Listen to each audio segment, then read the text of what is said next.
Picture the Viking in your head right now. The horned helmet, the enormous braided beard, the wild hair matted with grease, the filthy fur cloak reeking of animal fat and dried blood. That image is locked in your mind so completely, you probably never thought to question it. But that Viking does not exist. He never did.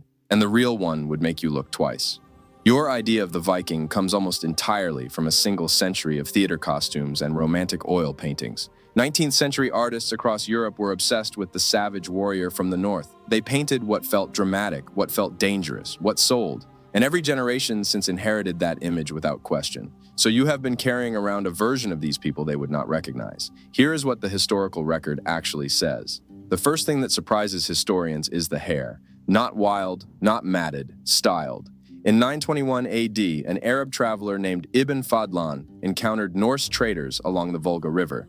He left behind one of the most detailed eyewitness accounts of Vikings ever recorded. What struck him most was not their violence. It was their grooming. He wrote that they combed their hair every day, they washed each morning, and they followed routines he found surprisingly disciplined. Archaeology confirms what he described. Viking sites are filled with combs, not swords, combs, crafted from antler and bone, small enough to carry everywhere. Archaeologists have also recovered tweezers, ear scoops, razors. These are not the tools of people who ignored their appearance. These are the tools of people who thought about it every day. The teeth tell another story. Viking skeletons from Sweden reveal strange horizontal grooves carved into the front teeth. The markings were deliberate, decorative, possibly filled with pigment to make them stand out. Warrior burials show this pattern repeatedly. These men wanted to make an impression. They altered their appearance on purpose. The hair itself came in many styles. Some wore it long on top and shaved around the neck. Others braided it, others tied it back. What we rarely find is evidence of tangled, neglected hair. The record points in the opposite direction. Then there is the question of color.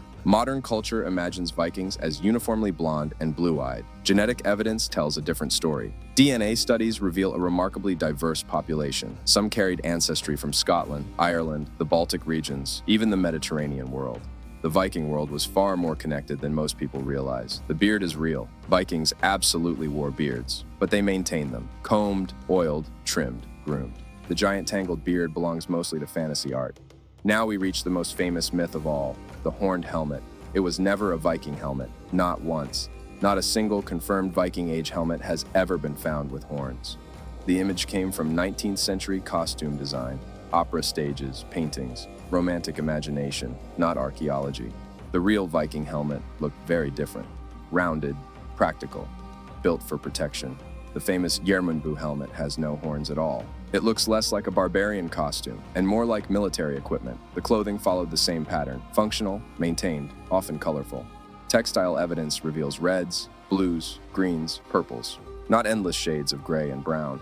Wealthier Norse people wore decorative embroidery, fine cloth, metal clasps, even imported silk.